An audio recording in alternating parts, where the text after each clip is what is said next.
In a previous video, I explored the idea that Democratic voters in 2020 will really be voting for the VP candidate, the president in waiting. Mr. Biden, as the presumptive nominee, will be ceremonial, an opening act for whomever will succeed him in office.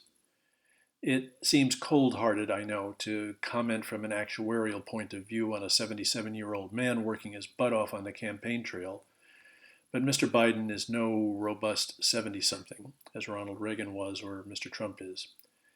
In the last few weeks, his gaffes have become more frequent and his signs of fatigue and befuddlement more pronounced. His stamina, health, and life expectancy must now be an even graver concern for the beleaguered DNC. Today on Connecticut Yankee Sanity, with apologies to the candidate, we'll speculate about what might happen if his health did break down, or he just got too tuckered out to continue. The general election campaign promises to be brutal beyond belief. So far, Mr. Biden has only had to contend with carping about his plagiarism, lack of charisma, and high-touch tendencies with women, plus fend off cheap shots from the likes of Kamala Harris about his record on forced busing. Donald Trump is another matter. He's a take-no-prisoners adversary, and there are at least two decisive ethical issues sure to come to the fore when they face off. The first is Mr. Biden's involvement in the Spygate operation. It's inconceivable that he wasn't sitting in the Oval Office with Barack Obama and the boys, yucking it up over using the FBI and the FISA court to attempt to derail the Trump campaign. The second, which he has so far sidestepped, is the $1.5 billion deal his son Hunter made with the Bohai Industrial Investment Fund Management Company and the state-owned Bank of China, while his father was involved in diplomatic relations with the country's leaders. It has a Clinton-esque stench about it. I doubt Mr. Trump will be too discreet to bring up these tidbits, and more besides. Although Mr. Biden can count on firm support from Xi Jinping in the form of Chinese meddling in the 2020 election, he'll be in a political slugfest. After the wear and tear of the primary campaign, he may simply lack the strength to defend himself, let alone go on the attack. So what's going to happen? The short answer is probably Elizabeth Warren is going to happen. That's why, in my opinion, the DNC was frantic to rejigger the qualifications for this week's debate to keep spoiler Tulsi Gabbard off the stage. They don't want her clobbering Mrs. Warren the way she did Kamala Harris last time out, toppling her into the netherworld of the polls. We can take it as a given that even if every registered Democrat in the country voted for him in the primaries, Mr. Sanders will not be allowed by the DNC to win the nomination. They'll shove him aside, as they did the last time. He may even get another luxury home on Lake Champlain out of it. So it's Warren, if Mr. Biden, for whatever reason, can't stay the course.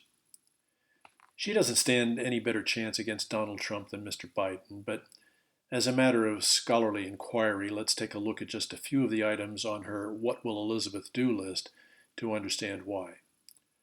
Her proposal to invest $2 trillion in green manufacturing technology, plus the forgiveness of trillions in college loans, would add enough to the national debt to make Barack Obama's fiscal orgy look like lunch money.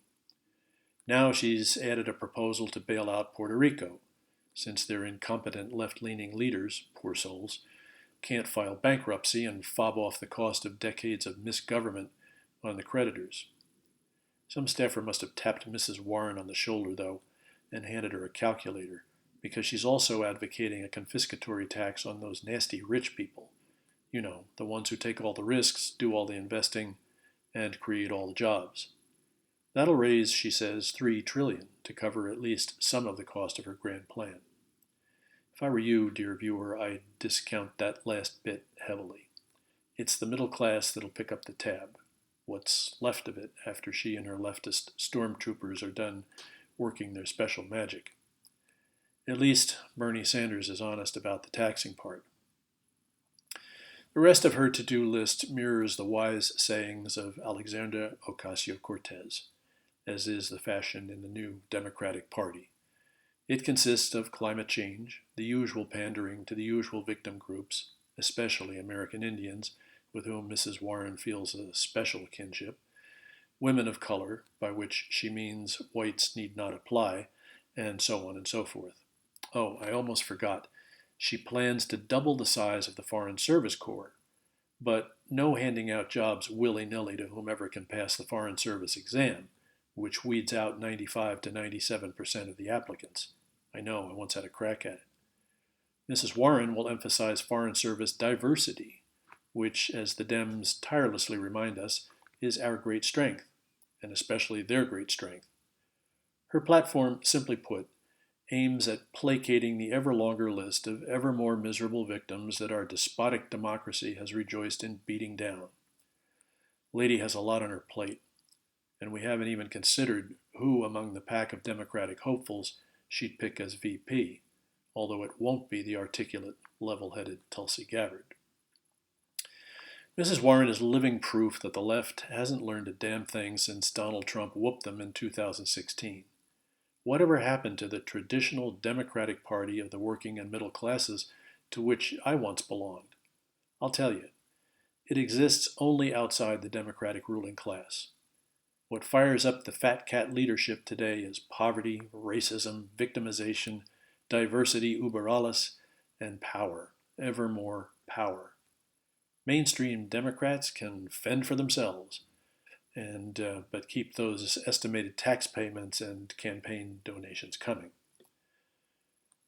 On second thought, it might be better all around if Mr. Biden took a few weeks off from campaigning and checked himself into one of those Tony anti-aging spas that have sprung up around Europe. Apart from helping him find his eternal bliss, it would freshen up his skin, improve his silhouette, boost his immune system, and above all, rejuvenate him. He'd be his old self again. I can see him now, returning from Marbella, Spain in cape and tights, refreshed and ready to slap the Trumpsters silly. For fantasy, it's hard to beat. Thanks for watching. Be sure to click like and subscribe to support the channel, and pass the link along. We'll see you back here next time.